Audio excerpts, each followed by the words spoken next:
ആരോഗ്യത്തോടെ ബലത്തോടെ ആലയത്തിൽ കർത്താവിനെ സ്തുതിപ്പാൻ ദൈവത്തിന്റെ പരിശുദ്ധാത്മാവ് നമ്മുടെ ജീവിതത്തിൽ ഒരുക്കി തന്ന വിലപ്പെട്ട അവസരങ്ങൾക്കായി കർത്താവിനെ സ്തോത്രം ചെയ്യുന്നു. ഇത് യഹോവയുണ്ടാക്കിയ ദിവസം ഇന്ന് നാം സന്തോഷിച്ച് ആനന്ദിക്കുക എന്ന് വചനത്തിൽ വായിക്കുന്നത് പോലെ നമ്മുടെ രക്ഷയുടെ പാറയ്ക്ക് ആർപ്പെടുവാൻ ഒരു പകൽക്കാലം കൂടി ഭൂമിയിൽ ദൈവം നമുക്ക് ദാനമായി നൽകിയത് ഓർത്ത് കർത്താവിന് സ്തോത്രം ചെയ്യുന്ന എല്ലാവരും കർത്താവിൽ സന്തോഷമായിരിക്കുന്നു എന്ന് വിശ്വസിക്കുന്നു.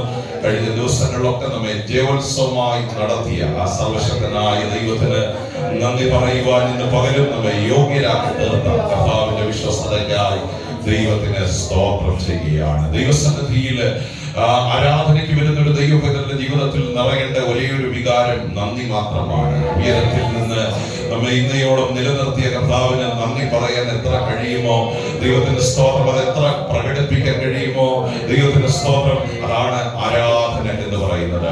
ആരാധന എന്നുള്ളത് പാട്ടല്ല, ആരാധന എന്നുള്ളത് അന്യഭാഷയല്ല, ആരാധന എന്നുള്ളത് വികാര പ്രകടനമല്ല, ആരാധന എന്നുള്ളത് ഒരു നന്ദി പ്രകടനമാണ്. ദൈവത്തിന്റെ സ്തോത്രം.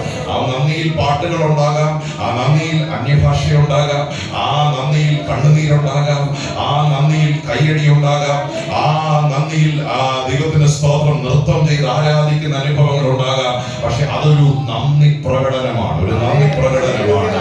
നന്ദി പ്രകടനത്തിന്റെ അളവുകൾ നിശ്ചയിക്കുന്നത് ഇവിടെയുള്ള ആരുമല്ല, നമ്മൾ തന്നെയാണ്. എത്ര ദൈവത്തിന് കൊടുക്കണം, എത്ര ദൈവത്തെ ബഹുമാനിക്കണം, എത്ര ദൈവത്തെ ആരാധിക്കണം എന്നുള്ളത് അത് നമ്മുടെ ദൃഢനിശ്ചയമാണ്, ദൃഢനിശ്ചയമാണ്. പക്ഷെ എന്റെ ഒരേ ഒരു ആഗ്രഹം, ദൈവത്തിന്റെ സ്തോത്രം, ആ വികാരങ്ങളെ ഒരിക്കലും പിശാച് തച്ചുടയ്ക്കരുത്.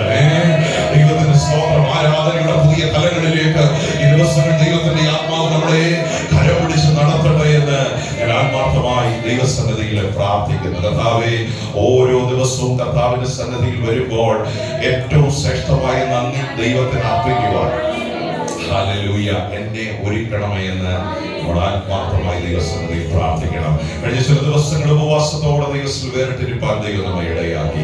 ദിവസങ്ങൾ നമ്മൾ ചിന്തിക്കുന്ന ദൈവത്തിന്റെ വചനം യാക്കോബിന്റെ ലേഖനം 5-ാം അധ്യായം അതിനെ 7ഉം 8ഉം വേദഭാഗങ്ങളെ ആസ്പദമാക്കിയാണ് ദിവസങ്ങളിൽ ദൈവവചനം ചിന്തിച്ചുകൊണ്ടിരിക്കുന്നത്. രാവിലെയും കർത്താവ് തന്ന നിയോഗം ഏറ്റെടുത്ത അല്പനിമിഷങ്ങളുടെ വചനം നമുക്ക് ധ്യാനിക്കാം.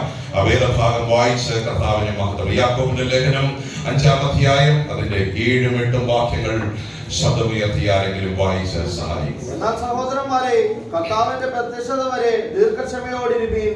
കൃഷിക്കാരൻ ഭൂമിയുടെ വിലയേറിയ ഫലത്തിനോ കാത്തുകൊണ്ട് മുൻമഴയും പിന്മഴയും അതിന് കിട്ടുവോളം ദീർഘക്ഷമയോടിരിക്കുന്നുവല്ലോ.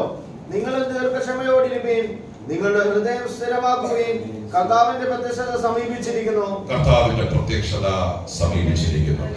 യാക്കോബിന്റെ ലേഖനത്തിൽ കർത്താവിന്റെ പ്രത്യക്ഷത എന്നൊരു വാക്ക് പല സാഹചര്യങ്ങളിൽ ദൈവത്തിന്റെ ദാസനായ യാക്കോബ് രേഖപ്പെടുത്തുകയാണ്. കഴിഞ്ഞ ദിവസങ്ങളൊക്കെ ദൈവവചനം ധ്യാനിച്ചപ്പോൾ യാക്കോബിന്റെ ലേഖനത്തിന്റെ പ്രത്യേകതകൾ ചിന്തിപ്പാൻ ദൈവം നമുക്ക് അവസരം നൽകി. എല്ലാവരും സന്തോഷമായിരിക്കുന്നു. പ്രായോഗിക ക്രിസ്തീയ ജീവിതത്തെ കുറിച്ച് നന്നായി പഠിപ്പിക്കുന്ന അനുഗ്രഹിക്കപ്പെട്ട 5 അധ്യായങ്ങൾ ഉൾപ്പെടുന്ന അനുഗ്രഹിക്കപ്പെട്ട ഒരു കൊച്ചു ലേഖനത്തെ കുറിച്ച് ദിവസങ്ങൾ ചിന്തിപ്പാൻ ദൈവം നമുക്ക് അവസരം നൽകിക്കൊണ്ടിരിക്കുക. ക്രിസ്തീയ ജീവിതത്തിൽ പ്രായോഗികമായി നാം എങ്ങനെ ആയിരിക്കണമെന്നും നമ്മെ കുറിച്ചുള്ള ദൈവത്തിന്റെ പ്രതീക്ഷ എന്താണെന്നും നമ്മെ നന്നായി പഠിപ്പിക്കുന്ന ഒരു അനുഗ്രഹിക്കപ്പെട്ട ലേഖനമാണ് യാക്കോബിന്റെ ലേഖനം എന്ന് പറയുന്നത്. ഇത് പൊതുവായി ചിതറിപ്പോയ ദൈവമക്കളെ ആസ്പദമാക്കി, പ്രത്യേകിച്ച് യെരൂശലേമിലെ സഭയുടെ 1ാമത്തെ പാസ്റ്ററായിരുന്ന യാക്കോബ് അപ്പോസ്തലനിലൂടെ ദൈവം നൽകി തന്ന, സഭയ്ക്ക് നൽകി തന്ന വിലയേറിയ വചനങ്ങളാണ് ഈ അധ്യായങ്ങളൊക്കെ നമ്മൾ കാണുന്നത്. ഈ അധ്യായങ്ങളിൽ നമ്മൾ തുടർച്ചയായ വചനം പഠിക്കുമ്പോൾ 1ാമത്തെ രാത്രി ഞാൻ ഓർപ്പിച്ചു തുടങ്ങി ഒരു വലിയ അപകടത്തെ മുൻകൂട്ടി കണ്ട് യാക്കോബ് ദൈവമക്കളെ അതിലേക്ക് വിരൽ ചൂണ്ടുകയാണ്. ഇരുമനസ്സുള്ളവൻ തന്റെ വഴികളിലൊക്കെയും അസ്ഥിരനാണെന്ന് പറഞ്ഞുകൊണ്ടാണ് അധ്യായം യാക്കോബ് ആരംഭിക്കുന്നത്. 1ാം അധ്യായം 8ാം വാക്യത്തിൽ ഡബിൾ മൈൻഡഡ് മാൻ, ഇരുമനസ്സുള്ള വഴികൻ, മനുഷ്യൻ തന്റെ വഴികളിലൊക്കെയും അസ്ഥിരനാണ്. തുടർന്നുള്ള താഴോട്ടുള്ള വേദഭാഗങ്ങളിൽ ഒരു വാക്ക് നിങ്ങളെ ഓർപ്പിച്ചു, ഇങ്ങനെയുള്ളവൻ ദൈവത്തിൽ നിന്നൊന്നും പ്രാപിക്കുമെന്ന് നിരൂപിക്കരുത്. അപ്പൊ ദൈവത്തിൽ നിന്ന് പ്രാപിക്കുന്ന ഒരു ദൈവപൈതൽ ആരാണ്? ഉറച്ച മനസ്സുള്ളവരാണ്. ഞങ്ങളുടെ മനസ്സുകളെ ഒന്ന് ഉറപ്പിക്കണമേ എന്ന് നമ്മൾ ആത്മാർത്ഥമായി ദിവസങ്ങളിൽ പ്രാർത്ഥിക്കണം. ഉറപ്പുള്ള ഒരു മനസ്സ് നമുക്കുണ്ടാകണം, നിശ്ചയമുള്ള ഒരു മനസ്സ് നമുക്കുണ്ടാകണം, ധൈര്യമുള്ള ഒരു മനസ്സ് നമുക്കുണ്ടാകണം. ഈ മനസ്സ് ഏറ്റവും വലിയൊരു അപകടമാണെന്ന മുന്നറിയിപ്പ് ദൈവത്തിന്റെ ദാസനായ യാക്കോബ് നമുക്ക് നൽകുകയാണ്. ഒരു ഉദാഹരണം അദ്ദേഹം ചൂണ്ടിക്കാണിക്കുന്നു. ഇയ്യോബ് നമുക്ക് സമ സ്വഭാവമുള്ള ഒരു മനുഷ്യനായിരുന്നു. ഇയ്യോബിന്റെ ജീവിതത്തിലും ഇരുമനസ്സ് വെളിപ്പെട്ട ഒത്തിരി സാഹചര്യങ്ങൾ ഉണ്ടായിരുന്നു. ചരിത്രം പഠിക്കുന്നവർക്കറിയാം. പക്ഷേ ദൈവത്തിന്റെ സ്തോത്രം, ഇരുമനസ്സ് വെളിപ്പെട്ട മേഖലകളിലൊക്കെ ദൂതൻ ഇറങ്ങി തന്നെ ഉറപ്പിച്ചു തന്റെ മനസ്സിനെ എന്ത് ചെയ്തു? ഉറപ്പിച്ചു. ആ ബലത്തോടെയാണ് ദൈവത്തിന്റെ പർവ്വതമായ ഹോരേബോളം 40 രാവും പകലും നടന്നു ചെല്ലുവാനുള്ള ധൈര്യം ദൈവത്തിന്റെ ആത്മാവ് നൽകുവാനിടയായി തീർന്നത്. ഞാനൊരു കാര്യം പറയാം, നമുക്ക് നമ്മളെ ഉറപ്പിക്കാൻ പറ്റില്ല, ദൈവത്തിന് മാത്രമേ നമ്മളെ ഉറപ്പിക്കാൻ പറ്റൂ. നമ്മുടെ വാക്കുകൾക്കോ നമ്മുടെ അന്യഭാഷകൾക്കോ നമ്മുടെ ആരാധനകൾക്കോ നമ്മളെ ഉറപ്പിക്കാൻ കഴിയില്ല. നമ്മെ ഉറപ്പിക്കാൻ കഴിയുന്ന ഒരേ ഒരാൾ, അത് ഉയരത്തിലെ ശക്തിയാണ്. ഇത് മകൻ അങ്ങനെ പ്രാർത്ഥിച്ചു തുടങ്ങണം. ഈ വചനം ധ്യാനിക്കുമ്പോൾ ഉറപ്പിക്കനെ എന്നാല നിറയ്ക്ക എന്നെ ശുദ്ധാത്മ ക്രിസ്തൻ മഹത്വത്താല് ഞാൻ മുറ്റും നിറഞ്ഞ്. സ്തോത്രം. പിശാച് ഏറ്റവും വിറയ്ക്കുന്നത് ഉറപ്പുള്ള ദൈവമക്കളുടെ മുൻപിലാണ്, കുലുക്കാൻ കഴിയാത്ത. സങ്കീർത്തനത്തിൽ ഇങ്ങനൊരു വാക്യമുണ്ട്, യഹോവയിൽ ആശ്രയിക്കുന്നവർ എന്നേക്കും കുലുങ്ങാതെ നിൽക്കുന്ന. ഒന്ന് ചേർന്ന് പറഞ്ഞാട്ട്, യഹോവയിൽ ആശ്രയിക്കുന്നവർ എന്നേക്കും കുലുങ്ങാതെ നിൽക്കുന്ന സീയോൻ പർവ്വതം പോലെയാകുന്നു. ആ ആശ്രയം നമ്മിൽ വർദ്ധിക്കുന്നുവെങ്കിൽ ഒരു കൊടുങ്കാറ്റുകൾക്കും ഒരു ദൈവമകനെ കുലുക്കാൻ കഴിയില്ല. ദൈവത്തിന്റെ സ്തോത്രം. ഇരുമനസ്സും ഒരു പദത്തെ ആസ്പദമാക്കി ആ അപകടത്തെ വിരൽ ചൂണ്ടി ദൈവത്തിന്റെ ദാസൻ പറയുക, അതിനെ ജയിക്കുവാനുള്ള കൃപ ദൈവമക്കൾ പ്രാപിക്കണം, ദൈവസഭ പ്രാപിക്കണം. ഇരുമനസ്സ് എന്നൊരു വാക്ക് ചിന്തിച്ചപ്പോൾ നിങ്ങളുടെ മനസ്സിൽ ഞാൻ കഴിഞ്ഞ ദിവസങ്ങളിൽ ഓർപ്പിച്ച ചില പദങ്ങൾ ഒരുപക്ഷെ വന്ന ദൈവമക്കൾ ഓർക്കുന്നുണ്ടാകും. 4 പദങ്ങളാണ് പരിശുദ്ധാത്മാവ് അതുമായി ബന്ധപ്പെട്ട് എന്നെ പഠിപ്പിച്ചത്. ഒന്ന്, അൺഡിസൈഡഡ് എന്നൊരു പദമാണ്. ദൈവത്തിന് സ്തോത്രം. ഉറപ്പില്ലാത്ത, തീരുമാനമെടുക്കാൻ കഴിയാത്ത ഒരവസ്ഥയാണ് അത് ചൂണ്ടിക്കാണിക്കുന്നത്. വരാത്ത ദൈവമക്കൾക്ക് വേണ്ടി ഒന്ന് നക്ഷലിൽ പറഞ്ഞു പോകുക, തീരുമാനമെടുക്കാൻ കഴിയാത്ത, സംശയമുള്ള ഒരു മനസ്സ്. ആ ഒരവസ്ഥയെ വിളിക്കുന്ന പേരാണ് ഇരുമനസ്സ് എന്ന് പറയുന്നത്. സംശയം ഏതൊരു ദൈവത്തിന്റെ ജീവിതത്തിൽ ഏത് കാലഘട്ടത്തിലും ഉണ്ടാകാം. തീരുമാനമെടുക്കാൻ കഴിയാത്ത അവസ്ഥകൾ, എന്ത് ചെയ്യണമെന്നറിയാതെ കുഴങ്ങുന്ന അവസ്ഥകൾ ഒരു ദൈവത്തിന്റെ ജീവിതത്തിൽ ഉണ്ടാകാം. പക്ഷേ ഒന്നാമത് രാത്രി ഞാൻ ഓർപ്പിച്ചൊരു പദം നിങ്ങൾ ശ്രദ്ധിച്ചു കാണും, യാത്ര പിന്നോട്ടല്ല, യാത്ര മുന്നോട്ടാണ്. ദൈവത്തിന്റെ സ്തോത്രം. മോശയെ വിളിച്ചിറക്കിയത് പിന്നോട്ട് പോകാനല്ല, മോശയെ നിന്നെ വിളിച്ചിറക്കിയത് ഉറപ്പുള്ളവനായി മുന്നോട്ട് പോകുവാനാണ്. ദൈവത്തിന്റെ സ്തോത്രം. ദൈവത്തിന്റെ പ്രവൃത്തികളെ കണ്ടുണരുവാൻ വിശ്വാസത്തോടൊരു പ്രഖ്യാപനം അവിടെ ദൈവത്തിന്റെ ദാസൻ നടത്തുവാനിടയായി. ദൈവത്തിന്റെ സ്തോത്രം. അപ്പൊ തീരുമാനം എടുക്കാൻ കഴിയാത്ത അവസ്ഥകളിൽ ദൈവത്തിൽ ആശ്രയിക്കണം. എന്നൊരു കാര്യം ദൈവമക്കളോട് പറയാം, അവിടെ കമന്റ് ഒന്നും നടത്തരുത്. നമ്മുടേതായ ഒരു കമന്റുകൾ അവിടെ എന്ത് ചെയ്യരുത്. ഞാൻ ചില ആഴ്ചകൾക്ക് മുൻപ് ഓർപ്പിച്ചൊരു പദം നിങ്ങൾ ഓർക്കുന്നുണ്ടാകും. ഈ യെഹെസ്കേലിനെ ഉണങ്ങിയ താഴ്വരെ കൊണ്ട് നിർത്തിയിട്ട് ദൈവം ചോദിച്ചു, മനുഷ്യപുത്ര, ഈ അസ്ഥികൾ പറഞ്ഞേ അറിയാവുന്നവർ പറഞ്ഞു, ഈ അസ്ഥികൾ എല്ലാവരും ജീവനോടാണോ ആയിരിക്കുന്നത്? ഇവിടെ സന്തോഷത്തോടാണോ? ഓക്കെ. അപ്പം ഈ അസ്ഥികൾ ജീവിക്കുമോ? അതിന് 2 ആൻസറാണ്, ഒന്നിൽ യെസ് അല്ലെങ്കിൽ നോ. ശ്രദ്ധിച്ചേക്കണം, ഒന്നുകിൽ യെസ് അല്ലെങ്കിൽ നോ. മാനുഷികമായി യെഹെസ്കേൽ പറയേണ്ടത് നോ എന്നാണ്. കാരണം അത് ഏറ്റവും ഉണങ്ങിയിരുന്നു. ദൈവത്തിന്റെ സ്തോത്രം. ഇനിയൊരു ജീവൻ സാധ്യമല്ല, ഇനിയൊരു പുനരുദ്ധാനം സാധ്യമല്ല. പക്ഷെ ചോദിച്ചത് ദൈവമാണ്, മനുഷ്യപുത്ര, ഈ അസ്ഥികൾ ജീവിക്കുമോ? പക്ഷെ ആ ദൈവദാസൻ പറഞ്ഞ മറുപടി നമുക്കും ഒരാപ്തവാക്യമാണ്. യെസും പറഞ്ഞില്ല, നോയും പറഞ്ഞില്ല. പക്ഷെ അദ്ദേഹം പറഞ്ഞ മറുപടി, ദൈവമേ നീ അറിയുന്നു എന്ന് വെച്ചാൽ മാനുഷികമായി ഇത് നോയ, പക്ഷെ ദൈവത്താൽ ഇത് എന്തല്ല. ജീവിതത്തിൽ നോ വെളിപ്പെടുമ്പോ നാവുകൊണ്ട് അത് പറയരുത്, അവിശ്വാസത്തിന്റെ വാക്ക് പറയരുത്, നിരാശയുടെ വാക്ക് പറയരുത്. ഒരു നിയോഗം പോലെ ദൈവമക്കളോട് ഞാൻ പറയാം, ചോദ്യത്തിന് മറുപടി കിട്ടാതെ കുടയുന്ന ഒത്തിരി സാഹചര്യങ്ങൾ ജീവിതത്തിൽ ഉണ്ടാകും. നോ പറയണ്ട, മർമ്മറ ചെയ്യണ്ട, പിറുപിറുക്കേണ്ട സാഹചര്യങ്ങൾ. പക്ഷെ അവിടെ ദൈവത്തിന് വിട്ടുകൊടുത്ത് പറ, കർത്താവേ എന്റെ മനസ്സിൽ ഇത് നോയ, പക്ഷെ ദൈവത്തിന് അസാധ്യമായത്. അങ്ങനെ വിട്ടുകൊടുക്കാൻ തയ്യാറായാൽ ഒരു കാര്യം പറയാം, അതിന്റെ മേൽ ദൈവത്തിന്റെ കാറ്റ് വീശപ്പെടും. ദൈവത്തിന്റെ കാറ്റ് അവിടെ അടിക്കുമ്പോൾ ഏറ്റവും ഉണങ്ങിയ ഒരു താഴ്വര, ജീവനില്ലാത്ത ഒരു താഴ്വര, മറ്റയില്ലാത്ത അസ്ഥികൾ, ദൈവത്തിന്റെ സ്തോത്രം, അതിനകത്തെ സകലവും അവിടെ ഒരു സൈന്യം എഴുന്നേറ്റെങ്കിൽ ഇന്ന് പകൽ ആരാധിക്കുന്ന ദൈവമക്കളോട് പരിശുദ്ധാത്മാവിൽ ഈ ദൂത് കൈമാറുമ്പോൾ എനിക്ക് പറയാനുള്ളത്, നിന്റെ അവസ്ഥ കണ്ട് നോ പറയേണ്ട സാഹചര്യങ്ങൾ നിന്റെ മുമ്പിലുണ്ട്. പക്ഷെ ഇന്ന് പകൽ പരിശുദ്ധാത്മാവ് പറയുക, ആ നോകളെ യെസ്സുകളാക്കാൻ, ആ ഉണങ്ങിയ താഴ്വരയെ ജീവനുള്ള ഒരു താഴ്വരയാക്കി മാറ്റാൻ ദൈവത്തിന് കഴിയും. മനസ്സുണ്ടെങ്കിൽ നമ്മുടെ ആൻസർ നോ എന്ന് തന്നെയായിരിക്കും. ദൈവത്തിന്റെ സ്തോത്രം. ആ സാധ്യതകളെ ജയിക്കുന്നിടത്താണ് ഒരു ദൈവപൈതലിന്റെ വിജയം ഇരിക്കുന്നത്. രണ്ടാമത്തെ പദം ഞാൻ ഓർപ്പിച്ചത് വാസിലേറ്റിംഗ് എന്നൊരു പദം മൂലഭാഷയിൽ കൊടുത്തില്ല. പരിവർത്തനമില്ലാത്ത, താല്പര്യമില്ലാത്ത, മടിയുള്ള ഒരു ഹൃദയം, അങ്ങനെ ഒരു അവസ്ഥയെ വിളിക്കുന്ന പേരാണ് ഇരുമനസ് എന്ന് പറയുന്നത്. ശ്രദ്ധിച്ച് കേൾക്കണമേ. താല്പര്യമില്ലാത്തൊരവസ്ഥ, പരിവർത്തനമില്ലാത്ത ഒരു പദം ഇന്നലെ രാത്രി നമ്മൾ വിശദമായി ചിന്തിച്ചു. ഞാൻ അതിലേക്ക് പോകുന്നില്ല. ഒരുപക്ഷെ ഇതിന്റെ വീഡിയോകളുണ്ട്, താല്പര്യമുള്ളവർക്ക് അത് കേൾക്കാം. അടുത്ത ഭാഗത്തിലേക്ക് ഞാൻ വേഗം പോകട്ടെ. മടിയുള്ള, ദൈവത്തിന്റെ സ്തോത്രം, താല്പര്യമില്ലാത്തൊരവസ്ഥയെ വിളിക്കുന്ന പേരാണ് ഇരുമനസ് എന്ന് പറയുന്നത്. ഇരുമനസ്.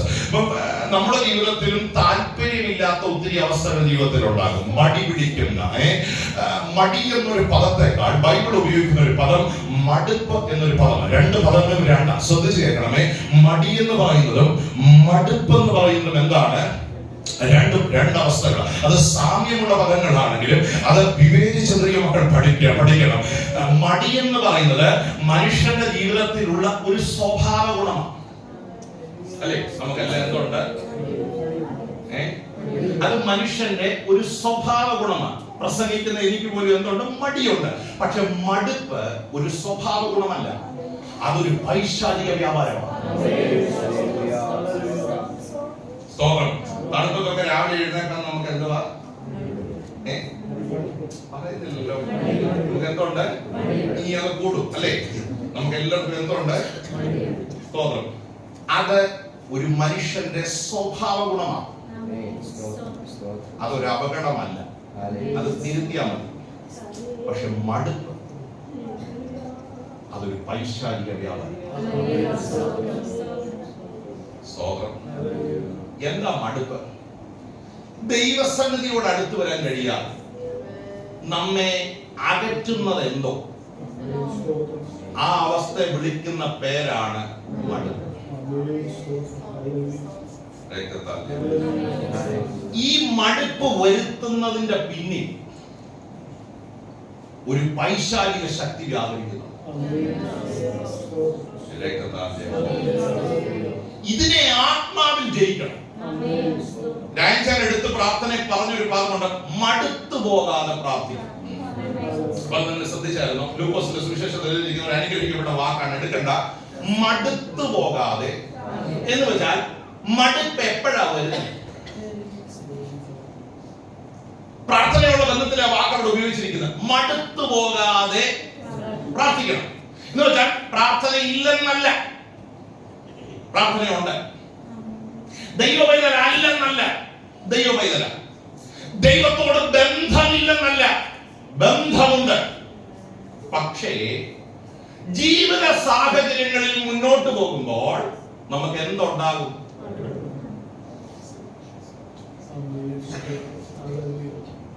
ഏറ്റവും വലിയ മടുപ്പ് നിങ്ങൾ അനുഭവിച്ചിട്ടുള്ളത് ഏത് മേഖലയിലാണ്? പറഞ്ഞു, നിങ്ങളുടെ ജീവിതത്തിൽ നിന്ന് പറഞ്ഞു. ഏറ്റവും വലിയ മടുപ്പ്. സ്തോത്രം. 12 മണിക്കൂർ ഡ്യൂട്ടി കഴിഞ്ഞ് വരിക, ഉദാഹരണം, കട്ടില് പറയും ഇങ്ങോട്ട് വീണോളാൻ പറയും. സത്യമല്ലേ? സ്തോത്രം. എന്നാൽ അകത്ത് മനുഷ്യൻ പറയും ഒരു 2 മിനിറ്റെങ്കിലും പ്രാർത്ഥിക്കാതെ. ഏതാ ജയിക്കുന്നത്? സ്തോത്രം. ഞാനതിന്റെ ന്യൂനത പറയല്ല, കാരണം 12 മണിക്കൂറൊക്കെ ഡ്യൂട്ടി ചെയ്ത് കഴിയുമ്പോൾ പിന്നെ ഒരു ജീവശവം നമ്മളെ പിന്നെ ഒന്നിനും കൊള്ളത്തില്ല. ഒരു വെജിറ്റബിളാ അല്ലേ? എല്ലാവരും ഇവിടെ ഉണ്ടോ? പക്ഷെ കട്ടില് പറയും ഇങ്ങോട്ട് വീണോ. പക്ഷെ ആത്മ മനുഷ്യൻ പറയും ഒരു 5 മിനിറ്റ് എങ്കിലും പ്രാർത്ഥിക്കാതെ. ഞാൻ ചോദിക്കട്ടെ, ഏതാ ജയിക്കുന്നത്? പറയത്തില്ല. നോളച്ചത് ഐക്യ കണ്ടേനെയാണ് പാസ്റ്റർ എന്ന് പറഞ്ഞാൽ ഇന്ന് നിങ്ങളുടെ ആൻസർ ഏതാ ജയിക്കുന്നത്? അല്ലേ? സ്തോത്രം. ഈ അവസ്ഥയെ വിളിക്കുന്ന പേരാണ്, മനസ്സിലായെന്ന് വിശ്വസിക്കുന്നു. ഞാൻ ഉദാഹരണം പറഞ്ഞത് സ്തോത്രം. ഹലോ, നല്ലൊരു ഉപവാസം നടക്കുക, സ്തോത്രം. അന്നാണ് മെസ്സിൽ ഏറ്റവും നല്ല ഫുഡ്. മനസ്സ് പറയും അടുത്ത മാസം ഉപവാസം, ഈ പ്രാവശ്യം കൂടി ഇങ്ങനെ അങ്ങ്. ആ അവസ്ഥയെ വിളിക്കുന്ന പേരാണ് ഏതാ സാധാരണ ജയിക്കുന്നത്? ഫുഡാണ്, ഉപവാസമാണ്. ഈ അവസ്ഥയെ വിളിക്കുന്ന പേരാണ്, എല്ലാരും കൈ തന്നേച്ചൊക്കെ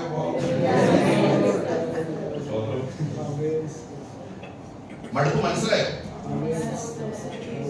ഈ മടുപ്പിന്റെ പിന്നിൽ വ്യാപരിക്കുന്ന ഒരു പൈശാചിക മണ്ഡലം ശ്രദ്ധിക്കണം. ഇതിനെ ജയിക്കാതെയും വിശ്വാസിയായി തുടരാൻ. മടുപ്പുള്ളത് കൊണ്ട് ചർച്ചിന്റെ രജിസ്റ്ററിൽ 4 പേര് പെട്ടു. പക്ഷേ ദൈവം ഏറ്റവും വേദനിക്കുന്ന ഒരവസ്ഥയാണ് പരിശുദ്ധാത്മാവിനെ ദുഃഖിപ്പിക്കരുത്. Do not grieve the Holy Spirit. ഈ ഉപവാസത്തിൽ ഞാൻ ഈ മെസ്സേജ് പൂർത്തിയാക്കിയില്ലെങ്കിൽ ചില മടുപ്പിന്റെ അവസ്ഥകളെ അഭിഷേകത്തിന്റെ നിറമിറങ്ങി. പഴയ നിയമത്തിൽ ഈ മടുപ്പ് എന്നൊരു പദത്തിന് സമാനമായി ഉപയോഗിച്ചിരിക്കുന്ന ഒരു പദമാണ് നുകം എന്നൊരു പദം. പിശാച് വെക്കുന്ന ചില നുകങ്ങൾ. എന്താ നുകത്തിന്റെ പ്രത്യേകത? ഒരു കാളയുടെ കഴുത്തിന്റെ മേൽ ഒരു നുകം വെച്ച് അതിനെ ഉഴുന്നത് പോലെ, പൂട്ടുന്നത് പോലെ. ശ്രദ്ധിച്ച് കേൾക്കണമേ. കാള ആ കൺട്രോൾ ആരുടെ കൺട്രോളില്ല? എല്ലാവരും ഇവിടെ ഉണ്ടോ? തന്റെ കഴുത്തിന്മേൽ വെച്ച നുകത്തിന്റെ കൺട്രോളാ. ആ വാക്ക് പരിശുദ്ധാത്മാവ് എടുത്തിട്ട് പറയാ, അഭിഷേകത്തിന്റെ പുഷ്ടി നിമിത്തം നുകം തകരും. നിങ്ങൾ വിശ്വസിക്കുന്നുണ്ടോ? ഇന്ന് മുതൽ ആരാധിക്കുന്ന ദൈവമക്കളോട് പറയാം, ഈ മടുപ്പ് മാറണമെങ്കിൽ, ഈ മുഖം പൊട്ടണമെങ്കിൽ ശക്തമേറിയ ഒരു ആത്മപ്രവാഹം സഭയ്ക്കകത്ത്, ഭവനങ്ങൾക്കകത്ത്, തലമുറകൾക്കകത്ത് വ്യാപരിക്കണം. ഇന്ന് മുതൽ ആത്മാർത്ഥമായി പ്രാർത്ഥിക്കുന്ന എത്ര ദൈവമക്കളുണ്ട്? ഈ മടുപ്പുകളെ അതിജീവിക്കുന്ന, ഈ മന്ദതകളെ അതിജീവിക്കുന്ന, ഈ ക്ഷീണങ്ങളെ അതിജീവിക്കുന്ന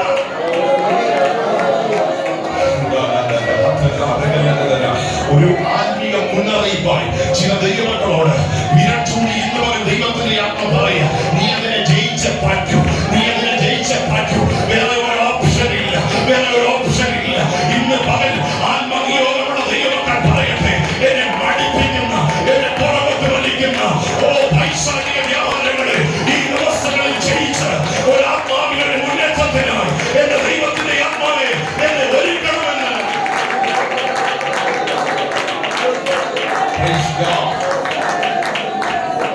ഞാൻ ആ വാക്കൊക്കെ വിടുകയാണ്. മൂന്നാമത് പരിശുദ്ധാത്മാവിനെ ഈ പദവുമായി ഡബിൾ മൈൻഡ് അല്ലെങ്കിൽ ഇരുമനസ്സെന്നൊരു പദമായി ചിന്തിപ്പിച്ച വാക്ക് അർത്ഥതലം ദൈവത്തിന്റെ സ്തോത്രം ഇൻസിൻസിയർ എന്നൊരു പദമാണ്. ഇൻസിൻസിയർ എന്നൊരു പദം അതിന് കൊടുത്തിരിക്കുന്നത് ആത്മാർത്ഥതയില്ലാത്ത, വിശ്വസിക്കാൻ പറ്റാത്ത ഒരവസ്ഥ എന്നാണ്. ദൈവത്തിന്റെ സ്തോത്രം ആത്മാർത്ഥതയില്ല. എല്ലാവരും ഇവിടെ ഉണ്ടോ? ഈ ആത്മാർത്ഥമായ ഒരു മനസ്സ് നമുക്കുണ്ടാകണം. ആത്മാർത്ഥമായ ഒരു മനസ്സ്. ആ വാക്കിന്റെ അർത്ഥത്തിലേക്ക് നമുക്കൊന്ന് പോകാം. എന്താ ആത്മാർത്ഥത എന്ന് പറയുന്നത്? ആ പദത്തിന് സത്യസന്ധത എന്നൊരർത്ഥമുണ്ട്. ആ പദത്തിന് നന്ദി എന്നൊരർത്ഥമുണ്ട്. ഞാനത് പറഞ്ഞാണ് ആരാധന തുടങ്ങിയത്. നന്ദി എന്നൊരർത്ഥമുണ്ട്. ആത്മാർത്ഥത ഇല്ലാത്ത മനസ്സ് എന്ന് പറഞ്ഞാൽ നന്ദിയില്ലാത്ത ഒരവസ്ഥ എന്നാണ്. ഈ നന്ദികേട് നമ്മളിൽ ഇടയ്ക്കൊക്കെ ഉണ്ടാകാറുണ്ടോ? സ്തോത്രം. Praise God.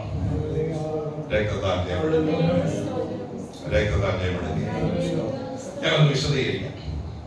ഈ നന്ദിയില്ലാത്ത മനസ്സ് നമ്മളിൽ ഇടയ്ക്കെങ്കിലും ഉണ്ടാകാറുണ്ടോ? എപ്പോഴും അല്ല, ഇടയ്ക്കെങ്കിലും. ഇപ്പോൾ ഞാൻ വിശദീകരിച്ച പദത്തോട് വളരെ ചേർന്ന് നിൽക്കുന്ന ഒരു പദമാണ് നന്ദിയില്ലാത്തൊരു ഹൃദയം. നമ്മൾ ഈ രക്ഷിക്കപ്പെട്ട് ദൈവകൃപയെ വന്ന ഒരു ദിവസം നിങ്ങളൊന്ന് കണ്ടേ. ഓർമ്മയുണ്ടോ? പോട്ടെ. സ്നാനപ്പെട്ട ഒരു ദിവസം നിങ്ങൾക്ക് ഓർമ്മയുണ്ടോ? ഉണ്ടോ?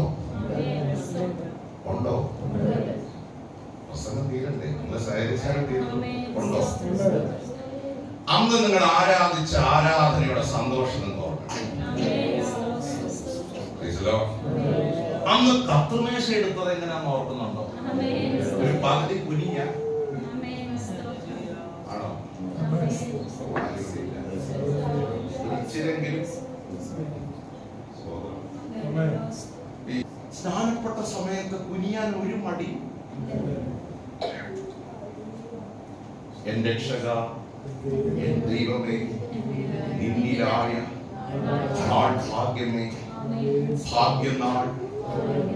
ആ പാട്ടൊക്കെ പാടിയത് ഓർമ്മയുണ്ടോ? ഞാൻ മാത്രമേ നാട്ടിൽ നിന്ന് സ്നാനപ്പെട്ട് ആ പാട്ടൊക്കെ പാടി ദൈവത്തെ സ്തുതിച്ച് നൃത്തം ചെയ്ത് ആരാധിച്ച് എന്റെ പേർ ജീവന്റെ പുസ്തകത്തിൽ എഴുതിയെന്ന വലിയ സന്തോഷം നമ്മുടെ ഹൃദയത്തിൽ നിറഞ്ഞത്. നമ്മുടെ മുഖത്ത് എന്തോ ചിരിയായിരുന്നു, നമ്മുടെ ഹൃദയത്തിൽ എന്തോ ആവേശമായിരുന്നു. പക്ഷെ ഞാനൊന്ന് ചോദിക്കട്ടെ, ഇന്ന് നിങ്ങളുടെ മുഖം ഞാൻ ഫോട്ടോ എടുത്തൊന്ന് കാണിക്കാം. ചെയ്യത്തില്ല, പക്ഷെ കാണിച്ച നമ്മുടെ ആ വ്യത്യാസം ഒന്ന് എന്ത് ചെയ്യണം? സ്വതന്ത്രം. ഇത്രയും പറഞ്ഞിട്ട് പോലും ഒന്ന് ചിരിക്കാത്തത് യാതൊരു വികാരവും. ഹലോ, പാസ്റ്റർ എന്തോ പറയുന്നു വെച്ചാണോ ഇന്ന് രാവിലെ വന്നേ? അതോ ദൈവിക സന്തോഷമാണോ നമ്മൾ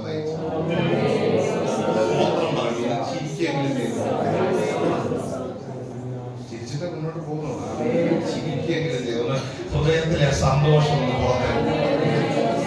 നന്ദിയുള്ള ഹൃദയം നമുക്ക് എവിടെയും നഷ്ടപ്പെട്ടു പോയോ? ആ ആത്മാർത്ഥതയുള്ള ഹൃദയം നമുക്ക് എവിടെങ്കിലും. ഈ ആവേശം എന്ന് പറയുന്ന ആത്മാർത്ഥ എന്നുള്ള വലിയൊരു കാര്യമാണ്. അപ്പൊ ഞാനൊരു ഉദാഹരണം പറയുമ്പോൾ മനസ്സിലായി. ഇപ്പൊ ബെറ്റ്സി ടെമ്പററി ആയിട്ടാണ് ജോലിക്ക് എന്ത് ചെയ്തിരിക്കുന്നത്? ഇപ്പൊ ടെമ്പററി ആകുമ്പോഴാണോ പെർമനന്റ് ആകുമ്പോഴാണോ നമ്മൾ ഏറ്റവും കൂടുതൽ ജോലി ചെയ്യുന്നത്? പറയത്തില്ല, ഒരു രക്ഷ ഐക്യതയോടാണ് അല്ലേ? ഇന്നലെ കമ്മിറ്റി വല്ലോണ്ടായിരുന്നു. എന്ത് പറഞ്ഞാൽ നനകത്തില്ല. നമ്മൾ ഏറ്റവും കൂടുതൽ ജോലി ചെയ്യുന്നത് എപ്പോഴാണ്? ടെമ്പററി ആകുമ്പോഴേ പെർമനന്റ് ആകുമ്പോഴാണ്. എന്റെ കൂടെ ഉണ്ട്. എന്താ ഇതിന്റെ കാരണം? ആവാൻ വേണ്ടി. ആയാലോ? ഹലോ, പറ്റിയ ഒത്താൻ അല്ലെ ബാക്കി നാളെ. ടെമ്പററി ആകുമ്പോ അങ്ങനെയല്ല, 2 മണിക്കൂർ കൂടുതൽ ഇരിക്കും. അല്ലെ എന്തുണ്ട്? ആത്മാർത്ഥതയുണ്ട്. എന്തുണ്ട്? സ്വതന്ത്രം. എനിക്ക് ഏറ്റവും ഇഷ്ടമുള്ള ആരാധന ഞാൻ എപ്പോഴും പറയുന്നത് ഗൾഫിലുള്ളത്. കാരണം അതിന്റെ കാരണം ഞാൻ പറയുന്നത്, ഇവിടെ നാളെ എന്താണെന്ന് അറിയില്ല. അതിന്റെ ഒരു വിടുതൽ ശരിക്കും ഉണ്ട്. ടെർമിനേഷൻ ആണോ, നാളെ എന്ത് സംഭവിക്കും ഒരു പിടിയും. വിദേശ രാജ്യങ്ങളിൽ, ഈ പാശ്ചാത്യ രാജ്യങ്ങളിലൊക്കെ ചെന്നാൽ ഒരു കുലുക്കവും ഇല്ല. കാരണം അവർക്ക് നല്ല ഉറപ്പാ, ഇവിടുന്ന് പിരിച്ചുവിട്ട അടുത്തടുത്ത്. ഹലോ, സ്തോത്രം. ഈ പെർമനന്റ് ആകുമ്പോൾ നമുക്കുണ്ടാകുന്ന ഒരു വ്യത്യാസമാണിത്. എന്ന് വെച്ചാൽ പെർമനന്റ് ആകണമെന്നല്ല ഞാൻ പറഞ്ഞത്. നമ്മുടെ അവസ്ഥയ്ക്ക് വ്യത്യാസം വരുമോ? സ്വഭാവത്തിന് വ്യത്യാസം വരുമോ? ജോലിയുടെ ശൈലിക്ക് വ്യത്യാസം വരുമോ? ഞാൻ ചോദിക്കട്ടെ, ജോലി പെർമനന്റ് ആയിക്കോട്ടെ, പക്ഷെ ആത്മീയമായിട്ട് ഏതാണ് നല്ലത്? ഇച്ചിരി ടെമ്പററി ആയിട്ട് നിൽക്കുന്നതാണ്. എവിടെയെങ്കിലും ഒരു കൊടുത്ത് ദൈവം ഇടുന്നതാണ് എപ്പോഴും. ഇല്ലെങ്കിൽ നമുക്ക് എന്ത് നഷ്ടപ്പെടും? ആദ്യമൊക്കെ രക്ഷിക്കപ്പെട്ട പാടി പ്രേമം എന്നിൽ വർദ്ധിക്കുന്ന പ്രിയനോട്, അതൊക്കെ പാടുമ്പോ നമ്മുടെ കണ്ണ് നിറഞ്ഞു. ഇപ്പൊ പാടുമ്പോ അടുത്തുള്ളവരുണ്ട്, ഹലോ എപ്പോഴാ വന്നേ? നമ്മൾ പാടുന്നുണ്ട്, പക്ഷെ നമ്മള് അത് അറിഞ്ഞല്ല എന്ത് ചെയ്യുന്നത്. പണ്ടൊക്കെ പാടുമ്പോ നമ്മൾ അകത്തുന്നത് വരും. എന്റെ പ്രിയനോട് ഞാൻ ചേരാൻ പോകുകയാണ്. ആളുകൾ എണ്ണി എണ്ണി സുന്ദരനോ ആ സൗന്ദര്യമൊക്കെ ആത്മാവിൽ ദർശിക്കുമ്പോ നമ്മൾ അറിയാതെ ആത്മാവിലാകും. ഈ ആത്മാർത്ഥത നഷ്ടപ്പെടുത്തുന്ന അപകടത്തെ ആത്മാവിൽ കണ്ട് യാക്കോബ് പറയുക, ദൈവമക്കളെ താൽക്കാലിക ജീവിതത്തിൽ പെർമനന്റ് ആകുന്നത് നല്ലതാ, ദൈവം സ്ഥിരപ്പെടുത്തുന്നത് നല്ലതാ. പക്ഷെ ആവേശം കുറയരുത്, ആത്മാർത്ഥത കുറയരുത്, സന്തോഷം കുറയരുത്, ആവേശം കുറയരുത്.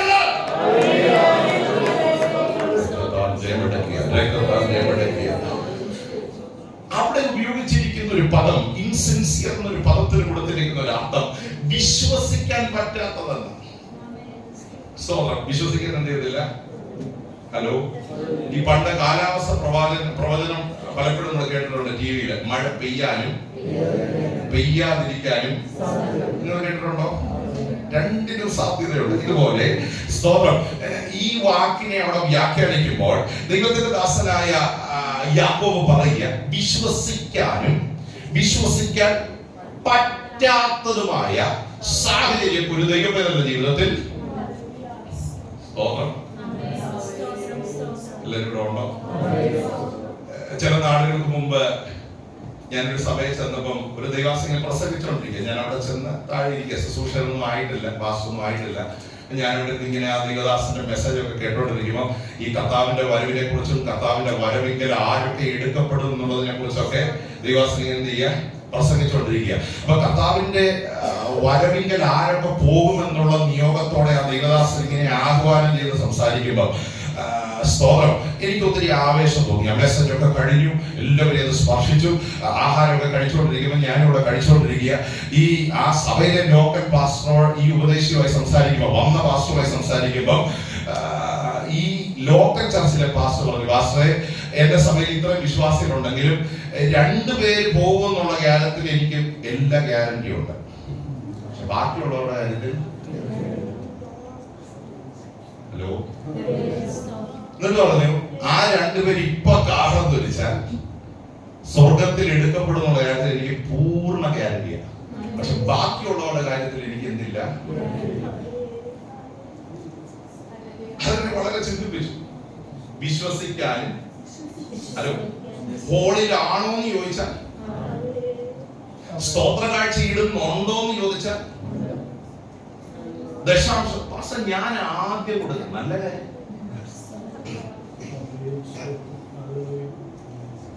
ആത്മാർത്ഥതയുണ്ടോ? ഹൃദയവുമായി ദൈവവുമായി ബന്ധമുണ്ടോ?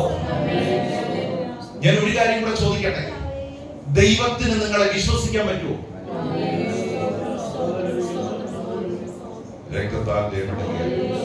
കഴിഞ്ഞ ദിവസം ഒരു ദൈവാസം പ്രസംഗം പറഞ്ഞു, ഈ ചിലർക്കൊക്കെ പ്രാർത്ഥിക്കുമ്പോഴേ ചിലർ പെട്ടെന്ന് ദൈവം പേടിച്ച കൊടുക്കും. ഹലോ, ചിലർക്ക് ഒത്തിരി പ്രാർത്ഥിക്കാതെ ദൈവം ലേറ്റ് ആവും. നമ്മൾ ആ വായിച്ച കുറുവാക്യം പോലെ ദീർഘക്ഷമയോട് എന്ത് ചെയ്യണം? ചിലർക്ക് പെട്ടെന്ന് കൊടുക്കും. അത് സ്നേഹം കൂടിയിട്ടല്ല, വിശ്വസിക്കാൻ പറ്റാത്തോണ്ട. കൊടുത്തില്ലെങ്കിൽ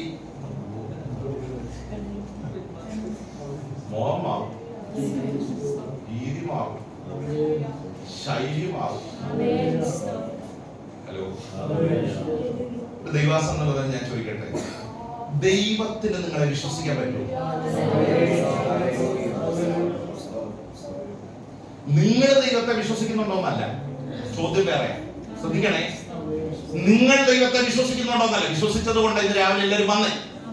പക്ഷെ ദൈവത്തിന് നമ്മെ വിശ്വാസമുണ്ടോ? ധൈര്യത്തോടെ പറയാൻ കഴിയുമോ, ഇതെന്റെ മോന, എനിക്ക് വിശ്വസിക്കാൻ കഴിയും, എന്ത് വന്നാലും പിന്മാറത്തില്ല, എന്ത് വന്നാലും ഉറച്ചു നിൽക്കുമെന്ന് നമ്മളെ നോക്കി പരിശുദ്ധാത്മാവിനെ അഭിമാനത്തോടെ പറയാൻ കഴിയുമോ? ഇല്ലെങ്കിൽ ഇന്ന് രാവിലെ പ്രാർത്ഥിക്കണം, കർത്താവേ എന്നെ വിശ്വസ്തനാക്കണേ, എന്നെ സത്യസന്ധനാക്കണമേ, എന്നെ ആത്മാർത്ഥതയുള്ളവനാക്കണമേ, എന്നെ ദൈവ കൃപയുള്ളവനാക്കി മാറ്റണമേ. ഈ ഇൻസിൻസിയർ എന്നൊരു പദത്തിന് കൊടുത്തിരിക്കുന്ന മറ്റൊരർത്ഥം ദ്വന്ദ്വമുഖമുള്ള വ്യക്തി എന്ന. ദ്വന്ദ്വമുഖം, ദൈവത്തിന്റെ സ്തോത്രം. നമ്മളിലെല്ലാം 2 വ്യക്തിത്വങ്ങളുണ്ട്, നമുക്കത് അറിയാം ഇല്ലേ? ഒരു ആത്മമനുഷ്യനുമുണ്ട്, ഒരു ജഡമനുഷ്യനുമുണ്ട്. പൗലോസ് നന്നായ സൈക്കോളജി വ്യാഖ്യാനിക്കുക. സിഗ്മണ്ട് ഫ്രോയിഡ് ആണ് ഡുവൽ പേഴ്സണാലിറ്റി എന്നൊരു ആശയം ലോകത്തിൽ അവതരിപ്പിച്ചതെങ്കിലും 2000 വർഷങ്ങൾക്ക് മുൻപ് പൗലോസ് എഴുതുക, ഒരു വ്യക്തിക്ക് ദ്വന്ദ്വമുഖമുണ്ട്. ആത്മമനുഷ്യനുമുണ്ട്, ജഡമനുഷ്യനുമുണ്ട്. ആത്മമനുഷ്യൻ ഏറ്റവും അധികം ബലപ്പെടുന്നത് ഹോളി വരുമ്പോഴാണ്. പക്ഷെ ജഡമനുഷ്യൻ പൊങ്ങുന്നത് ജോലി സ്ഥലത്തും സ്വതന്ത്രം കുടുംബത്തിലും ജീവിത സാഹചര്യങ്ങളൊക്കെ നമ്മൾ പോലും അറിയാതെ അങ്ങനെയുള്ള അനുഭവം ഉണ്ടോ? ഹോളിലുള്ള മനുഷ്യരാണോ ജോലി സ്ഥലത്തും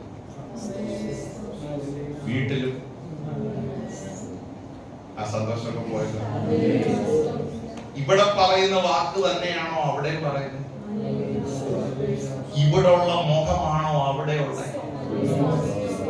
കർത്തൃമേശ ഉള്ളതുകൊണ്ടാ ഇതിലേക്കൊക്കെ എന്ത് ചെയ്യുന്നത്? ദ്വന്ദ്മുഖം ഏത് മനുഷ്യനുമാണ്. പക്ഷെ ജഡമനുഷ്യനെ കീഴ്പ്പെടുത്തി ആത്മമനുഷ്യൻ ശക്തിപ്പെടുന്നതാണ് വിശ്വാസ ജീവിതത്തിന്റെ അടിസ്ഥാനം എന്ന് പറയുന്നത്. ഞാൻ സ്നേഹത്തോടെ ദൈവമക്കളോട് പറയാം, ആകാത്ത ഒരു വാക്ക് പോലും നമ്മുടെ നാവിലുണ്ടാകരുത്. എന്നിട്ട് കർത്തൃമേശയ്ക്ക് മുമ്പ് ഒരു 2 മിനിറ്റ് ക്ഷമ ചോദിച്ചാൽ തീരുന്നതല്ല ആത്മീക ജീവിതത്തിന്റെ പവിത്രത. ആകാത്ത ചിന്തകൾ നമ്മുടെ അകത്തുണ്ടാകരുത്. പരിശുദ്ധാത്മാവിനെ ദുഃഖിപ്പിക്കുന്നത് നമ്മളിൽ ഉണ്ടാകരുത്. സ്നേഹത്തോടെ ഒരു ദൈവദാസൻ നമ്മൾ പറയുക, നമ്മൾ ആരാണോ ആ വ്യക്തി തന്നെയായിരിക്കണം ജീവിതത്തിന്റെ എല്ലാ തലങ്ങളിലും. മുഖഭാവം മാറാൻ പാടില്ല, ഭാഷ മാറാൻ പാടില്ല, ശൈലി മാറാൻ പാടില്ല. കാരണം നമ്മളെ വിലയ്ക്ക് വാങ്ങിയ ഒരു രക്തമുണ്ട്, നമ്മെ വീണ്ടെടുത്ത ഒരു കരമുണ്ട്.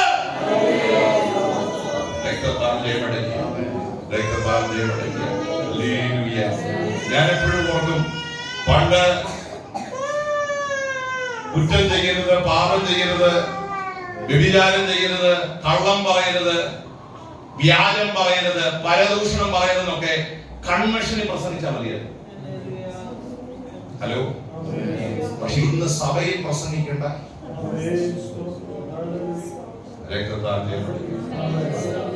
ദൈവത്തിന് സ്തോത്രം. ആവശ്യമില്ലാത്ത കാര്യത്തിന് ഫോൺ ഉപയോഗിക്കരുത്. ആകാത്ത സംസാരങ്ങൾക്ക് പോകരുത്. സ്നേഹത്തോടെ പറയും, നിങ്ങൾ എന്നെ ശ്രദ്ധിക്കൂ. പരിശുദ്ധാത്മാവിനെ ദുഃഖിപ്പിക്കുന്നതൊന്നും ചെയ്യരുത്. നമ്മുടെ ജീവിതത്തിന്റെ പ്രാർത്ഥന, കർത്താവേ, ദൈവഹിതമല്ലാത്ത ഒരു വാക്ക് എന്റെ നാവിലുണ്ടാകരുത്. രക്തത്താൽ ജയമെടുക്കുക, രക്തത്താൽ ജയമെടുക്കുക, രക്തത്താൽ ജയമെടുക്കുക, രക്തത്താൽ ജയമെടുക്കുക. ഇന്ന് രാവിലെ ഈ വചനം ദൈവസഭയ്ക്ക് കൈമാറുമ്പോൾ ചില കുന്തമുഖങ്ങളെ കീറിക്കളഞ്ഞ് ആത്മമനുഷ്യൻ ശക്തിപ്പെട്ട് ഒരു തികഞ്ഞ ദൈവപൈതനായി ഈ തലമുറയിൽ ജീവിക്കാനുള്ള കരുത്ത്, ഒരു ബലം എത്ര പേർക്ക് ഇന്ന് പകൽ പ്രാപിക്കണമെന്ന് ആഗ്രഹമുണ്ട്. കർത്താവേ, നിർമ്മലമായ ഒരു ഹൃദയം എന്നിൽ സൃഷ്ടിച്ച് സ്ഥിരമായ ഒരു ആത്മാവിനെ. ദാവീദ് നല്ല സമർത്ഥനായ ഒരു മനുഷ്യനായിരുന്നു എന്റെ വിശ്വാസം. അദ്ദേഹത്തിന് വിദ്യാഭ്യാസം ഇല്ലായിരുന്നെങ്കിലും ഒരു സാമർത്ഥ്യം അദ്ദേഹത്തിനുണ്ടായിരുന്നു. കാരണം ഈ ജീവിതത്തിൽ തന്റെ രാജസ്ഥാനത്ത് ശുശ്രൂഷയിൽ മുന്നോട്ട് പോയപ്പോൾ ഒരു ഘട്ടത്തിൽ ദൈവത്തിന്റെ ആത്മാവ് തന്നിൽ നിന്ന് മാറ്റപ്പെടുമെന്ന് ദാവീദിന് തോന്നി. ശ്രദ്ധിക്കണേ, മാറ്റപ്പെടും. ദാവീദ് മുൻകൂട്ടി ജാമ്യം പോലെ പ്രാർത്ഥിച്ചു, അങ്ങയുടെ ആത്മാവിനെ എന്നിൽ നിന്ന് എടുത്ത് കളയരുതേ. ആരാ പ്രാർത്ഥിച്ചത്? കാരണം ആകാത്തത് പലതും സംഭവിച്ചു. ആകാത്തത് സംഭവിച്ചപ്പോൾ ദാവീദിന് ഒരു കാര്യം ഉറപ്പാ, പകർന്നവൻ തിരിച്ചെടുക്കും.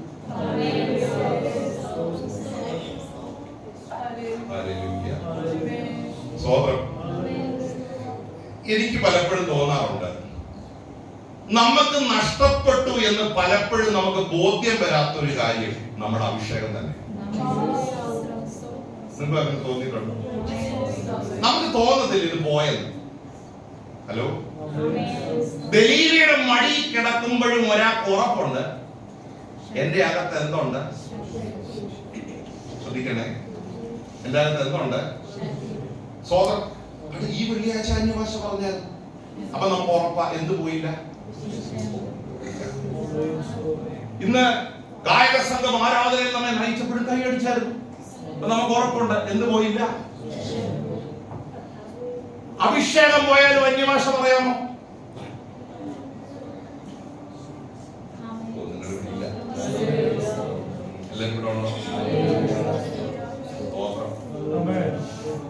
ഈ കുമ്പനാട് അല്പ പ്രയാസങ്ങളൊക്കെ നടന്നുകൊണ്ടിരിക്കുന്ന ദിവസങ്ങളാണ്. ഒരു വീഡിയോയ്ക്കകത്ത് ഒരാൾ ആക്രോശിച്ച് പറയും, ഞാൻ ജനറലാണ്. ഞാനാരാ? അപ്പുറത്തേക്ക് പറഞ്ഞ ഞാൻ സ്റ്റേറ്റാ.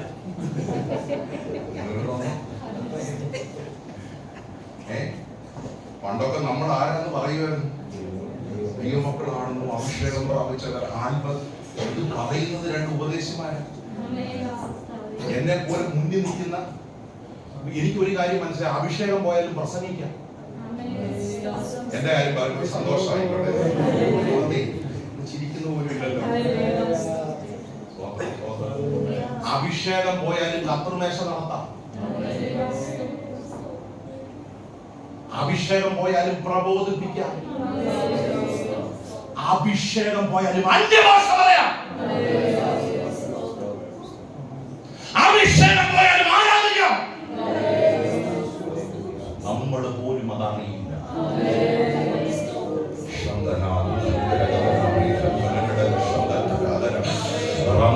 ചില ഹൃദയങ്ങൾക്കകത്തുനിന്ന് ദൈവകൃപ ചോർത്തിക്കളയുന്ന വ്യവഹാരങ്ങൾ ഉയർത്തെഴുന്നേൽക്കുമ്പോൾ ഇന്ന് മുതൽ യാക്കോബിനോട് ചേർന്ന് ഒരു മുന്നറിയിപ്പ് നിങ്ങൾ ദൈവദാസനെന്ന് വിളിച്ചു പറയുക. ആ ആത്മാവിനെ എന്നിൽ നിന്ന് എടുക്കരുത്. ആ ആത്മാവിനെ എന്നിൽ നിന്ന് എടുക്കരുത്. ആ വിലയേറിയ ദൈവകൃപ എന്നിൽ നിന്ന് ചോർന്നു പോകരുത്. എത്ര പേർക്ക് ഇന്ന് പകൽ പ്രാർത്ഥിക്കാൻ കഴിയും? അത് വിട്ട് എനിക്കൊന്നും വേണ്ട, അതിനേക്കാൾ വിലയേറിയതായിട്ട് എനിക്കൊന്നും വേണ്ട. ആ ഉയരത്തിലെ ശക്തിയാണ് എന്റെ ബലമെന്ന് പറയുന്നത്. ഈ ശക്തി മാറ്റപ്പെട്ടാൽ നമ്മൾ അറിയില്ല. അപ്പോഴും ചിലപ്പോൾ നമ്മൾ പാസ്റ്ററായിരിക്കും, അപ്പോഴും ചിലപ്പോൾ നമ്മൾ കമ്മിറ്റിക്കാരനായിരിക്കും, അപ്പോഴും ചിലപ്പോൾ നമ്മൾ അന്യഭാഷ പറയും. ഹല്ലേലൂയ. കൃപ പ്രാപിച്ചവനെ, ദലീലയുടെ മടിയിൽ കിടക്കുമ്പോഴും നീ അറിഞ്ഞില്ല, നീ പോലും അറിയാതെ നിന്റെ ശക്തി നഷ്ടപ്പെട്ടു. ഫെലിസ്ത്യർ പിടിക്കാൻ വന്നു എന്ന് കേട്ടപ്പോൾ കഴിഞ്ഞ ആഴ്ച അന്യഭാഷ പറഞ്ഞവൻ സകലവും എഴുതിയിട്ടു.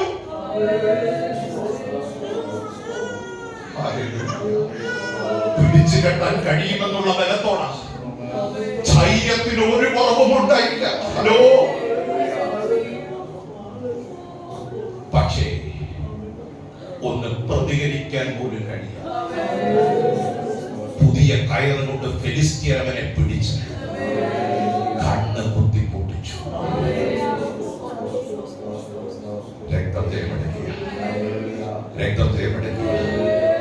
ഞാനൊരു കാര്യം ദൈവമക്കളോട് പറയാം, അഭിഷേകം നഷ്ടപ്പെട്ട ഒരു തലമുറയേക്കാൾ, അന്യഭാഷ പറയുന്ന ഒരു തലമുറയേക്കാൾ, വിശുദ്ധ ജീവിതം നയിക്കുന്ന ഒരു തലമുറയാണ് ഈ കാലഘട്ടത്തിൽ ദൈവത്തിന് ആവശ്യമുണ്ട്. അന്യഭാഷ പറയുന്നതിനെതിരല്ല, അതായിരിക്കണം നമ്മുടെ ജീവനാടി. പക്ഷെ അതിനേക്കാൾ വലുതാണ് വിശുദ്ധ ജീവിതം നയിക്കുന്നത്.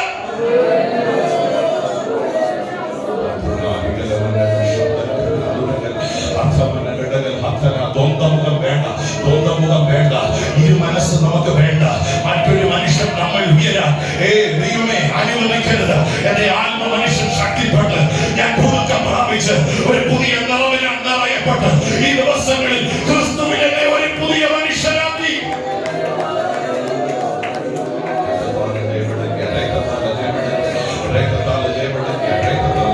ആത്മാർത്ഥതയുള്ള ചില ഹൃദയങ്ങൾ ഇന്ന് ദൈവത്തിനായി സമർപ്പിക്കപ്പെടട്ടെ. വിശ്വാസമുള്ള ചില ഹൃദയങ്ങൾ ദൈവത്തിനായി ഇന്ന് ഒരുക്കപ്പെടട്ടെ.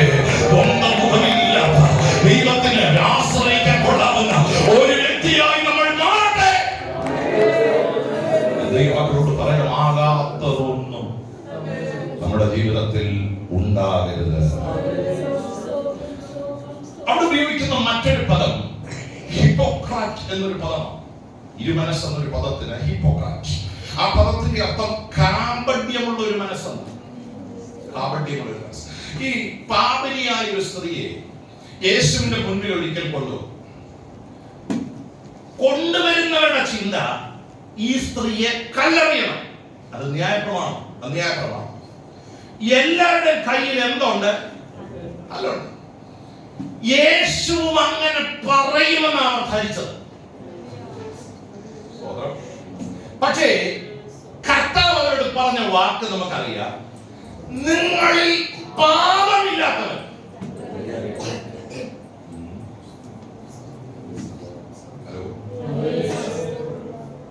എല്ലാ കല്ലും താഴെ.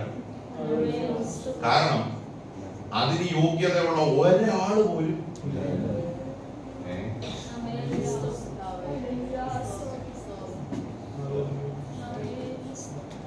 മറ്റുള്ളവരെ ഉപദേശിക്കാൻ എളുപ്പമാണ്. അതാ ഏറ്റവും സുഖമുള്ള. നമ്മുടെ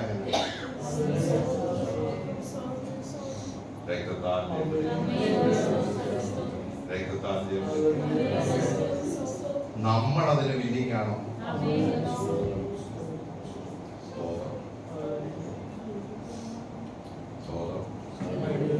ഞാൻ ഓർക്കുന്നു, ചില നാളുകൾക്ക് മുമ്പ് ഒരു സഹോദരൻ ഞങ്ങളുടെ ചർച്ചിലുണ്ടായിരുന്നു. അദ്ദേഹം ഒരു വിശ്വാസിയാണ്. ദീർഘവർഷങ്ങൾക്ക് മുമ്പ് സൗദി വെച്ച ഒറ്റയ്ക്ക് വിശ്വാസി ഒരാളാണ്. പക്ഷെ ഇടയ്ക്ക് ആത്മാർത്ഥതൊക്കെ എന്ത് ചെയ്തു, അപ്പൊ കടമൊക്കെ കയറി സാമ്പത്തിക ഞെരുക്കങ്ങളൊക്കെ വന്നപ്പോൾ സ്വന്തം ഈ വെള്ളിയാഴ്ചയും ഓവർ ടൈം ചെയ്ത് ജോലി ആരാധന മുടക്കി എന്ത് ചെയ്തു, ജോലി. ഞാൻ ഇടയ്ക്ക് പറഞ്ഞു, അച്ഛാ ഇത് ശരിയല്ല. ഈ ഓവർ ടൈം ചെയ്ത് കിട്ടുന്ന പൈസ, അതും ആരാധന മുടക്കി, നമുക്കത് ഗുണമായി വരില്ല. സ്തോത്രം. ഇതുകൊണ്ട് അച്ഛന്റെ കടവ് എന്തില്ല. എല്ലാവരും ഒരു പ്രവാചക ശബ്ദം പോലെ അത് പറഞ്ഞു. പക്ഷെ അച്ഛൻ അത് ഇഷ്ടപ്പെട്ടില്ല. പക്ഷെ എന്നെക്കാൾ ഒത്തിരി പ്രായമുള്ള വ്യക്തി ആയതുകൊണ്ട് എനിക്ക് ഉപദേശിക്കുന്നതിന് ഒരു പരിമിതിയുണ്ട്. വർഷങ്ങൾ കഴിഞ്ഞു.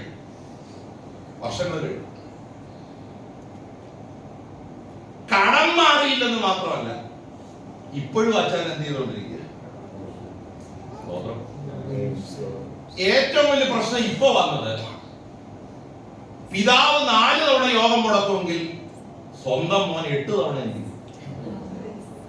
അമ്മ ഇങ്ങനെ വിളിച്ചോണ്ടിരിക്കും, പാസ്റ്റർ ഒന്ന്, പാസ്റ്റർ ഒന്നവനെ ഞാൻ ഉപദേശിച്ച ശരിയാവും. ഹലോ, എവിടെ അടിസ്ഥാനം തെറ്റി?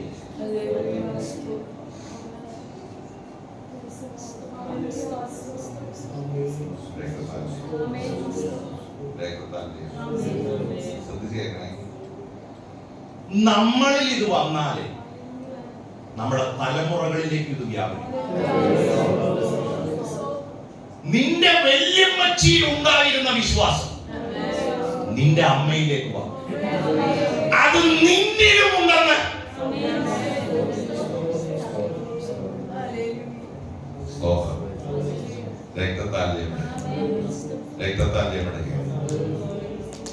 ജീവിതം കൊണ്ട് തെളിയിച്ചു കൊടുക്കേണ്ടതായ നമ്മൾ തന്നെ. സ്തോത്രം. ഞാനിവിടെ പറഞ്ഞിട്ടുള്ള ഉദാഹരണം എങ്കിലും ഒന്നും കൂടെ പറയാം.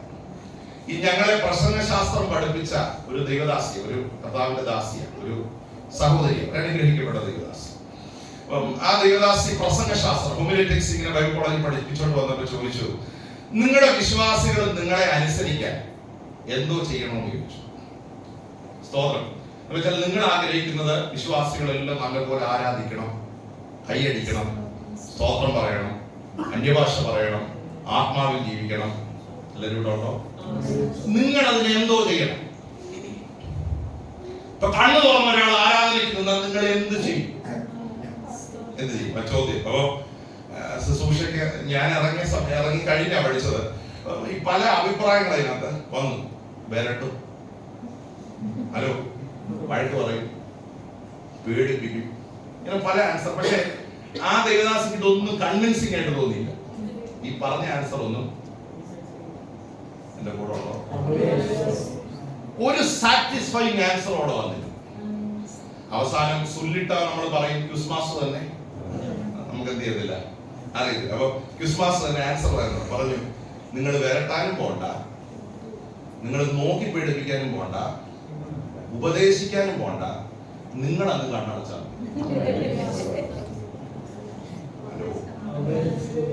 നിങ്ങളുടെ യോഗത്തിലിരുന്ന് ഫേസ്ബുക്ക് തോണ്ടിയാൽ നിന്റെ വിശ്വാസി ഉറപ്പായിട്ട് അത് ചെയ്യും.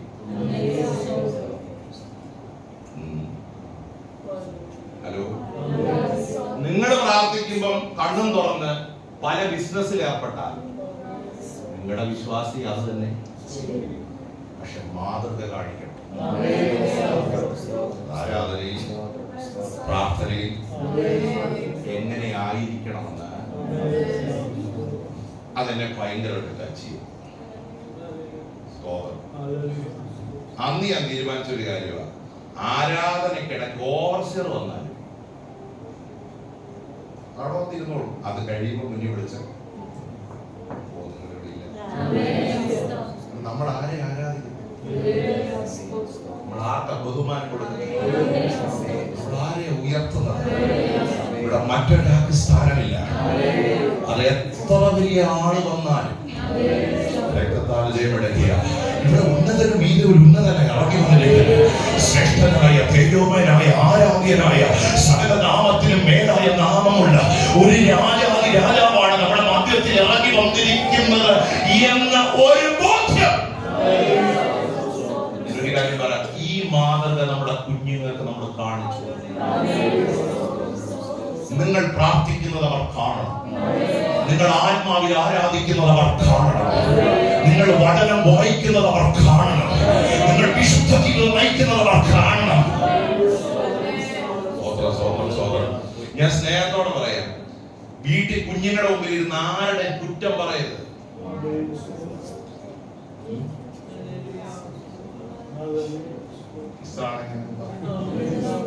ഹലോ, ഈ കുഞ്ഞുങ്ങളുടെ മുമ്പിൽ നിങ്ങൾ 10 പേരുടെ കുറ്റം ഫോണിൽ പറഞ്ഞാൽ നിങ്ങളുടെ കുഞ്ഞുങ്ങൾ നാളെ 20 പറയും.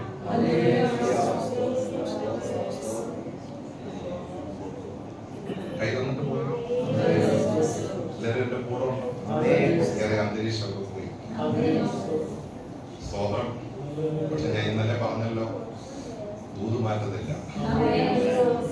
സ്തോത്രം. ശൈലി മാറ്റത്തില്ല.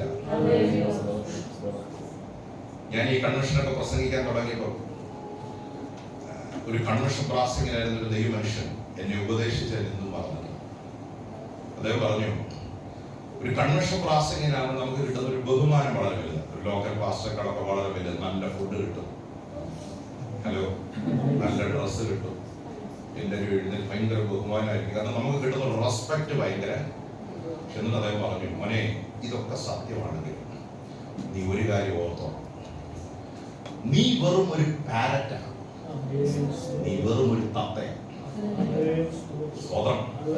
തത്തയ്ക്ക് ഒറ്റ ഉത്തരവാദിത്തമേ ഉള്ളൂ, യജമാനൻ എന്ത് പറയുന്നു.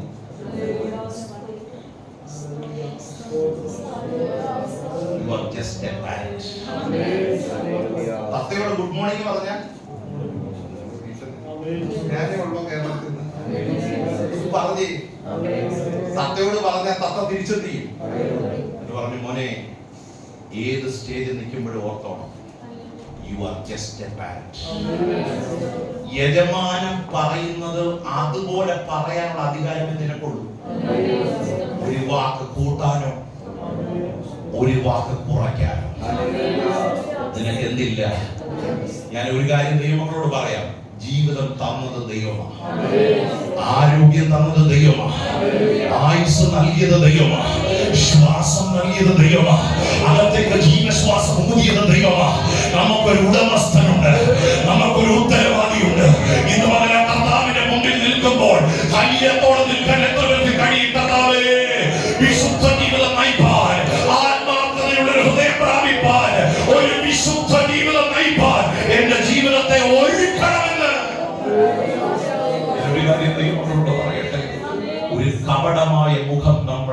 ഉണ്ടാകരുത്. ഒരു വ്യാജഭാവം നമ്മിൽ ഉണ്ടാകരുത്. ഒരു അസൂയ നമ്മളിൽ ഉണ്ടാകരുത്.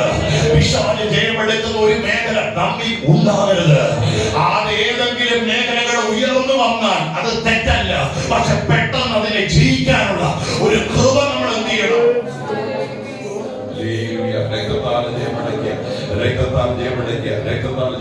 ഇന്ന് പകൽ അങ്ങനെ ഒരു അഭിഷേകം ഈ ചില ഇരു മനസ്സുകളും മാറി ആത്മബന്ധമുള്ള ചില മനുഷ്യരായി ദൈവത്തിന്റെ പരിശുദ്ധ ഉറപ്പും ധൈര്യമുള്ളവരായി കുലുങ്ങാത്തവരായി നിങ്ങളുടെ ദൈവസന്നിധിയിൽ ഉറപ്പോടെ നിർത്താൻ ദൈവത്തിന് കഴിയണം. ഞാനൊരു ചോദ്യം പറഞ്ഞ് ഈ ശുശ്രൂഷ അവസാനിപ്പിക്കാൻ ആഗ്രഹിക്കുകയാണ്. ദൈവത്തിന് നിങ്ങളുടെ വിശ്വാസമാണ്. വിശ്വാസമാണ്. നമ്മുടെ ജീവിതത്തെ ദൈവം വിലയിരുത്തുമ്പോൾ സന്തോഷമാണ്. നമ്മുടെ വാക്കുകൾ ദൈവത്തിന്റെ ആത്മാവ് തുലാസിൽ തൂക്കി നോക്കുമ്പോൾ, രാജാവിനെ തൂക്കി നോക്കിയിട്ട് ദൈവം പറഞ്ഞൊരു ദൂതുണ്ട്, അതിലെ ഒരു പദം അടർത്തിയെടുക്കുക, ഞാൻ നിന്നെ തുലാസിൽ തൂക്കി കുറവുള്ളവനായി. കർത്താവിന്റെ മേശ നമ്മുടെ മുമ്പിലുണ്ട്.